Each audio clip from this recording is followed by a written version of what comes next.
Everyone, আসসালামু আলাইকুম। কেমন আছেন আপনারা সবাই? আলহামদুলিল্লাহ, আমরাও ভালো আছি। চলে আসলাম আরও একটি ব্লগ নিয়ে আপনাদের মাঝে। এই তো আমি এখানে গরু মাংস রান্না করেছি দাওয়াতের জন্য। আর এখানে আমি নেহারি সিদ্ধ করে রেখেছি, এটা এখনো করি নাই, সিদ্ধ করে রেখেছি। এটা কালকে করব, কারণ বেশি মানুষ আসবে কালকে। আজকে শুধু একটা ফ্যামিলি আসবে, আয়াতের টিচার আর ওনার ওয়াইফ আর বাবা মা। এখানে আমি চিকেন ক্লিন করে আমি এগুলিকে হালকা হলুদ দিয়ে রেখেছি। এগুলো আমি ফ্রাই করব চিকেন রোস্টের জন্য। চিলি চিকেনের জন্য চিকেন ভিজিয়ে দিয়েছি আমি, আর মাছও ক্লিন করে রেখেছি। আর এই তো আমি এই ভেজিটেবলটা, মিক্সড ভেজিটেবলটা করব চিকেন দিয়ে। কিন্তু আমাদের দুপুরের জন্য আমি ভাত রান্না করে নিচ্ছি, মেহমান রাতে আসবে। আর এখানে আমি ডাল বসিয়েছি আমাদের জন্য।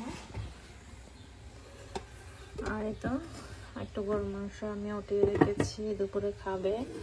আর এগুলি রাতের জন্য চিংড়ি মাছ গেস্টদের জন্য। এখানে কিছু তান্দুরি করব, তান্দুরি আমি ম্যারিনেট করে রেখেছি।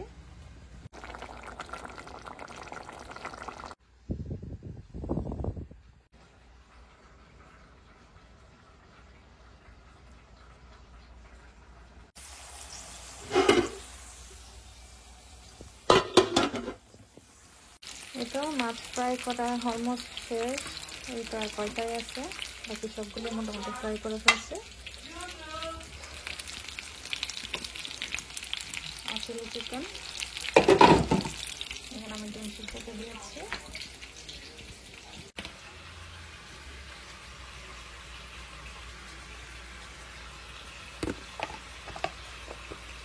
তন্দুরি রেডি, এখন আমি কাবাব ভাজবো। কালকে করবো, তাই আমি এখন ফ্রাই করে রেখে দিচ্ছি। ডিমগুলো রান্না করব।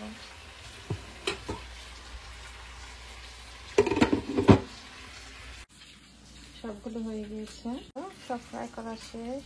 আমি এগুলি কালকে রোস্টের জন্য ফ্রাই করে রেখেছি। কালকে সকালে ওটা আস্তে আস্তে সব কিছু আমি বসিয়ে দেব।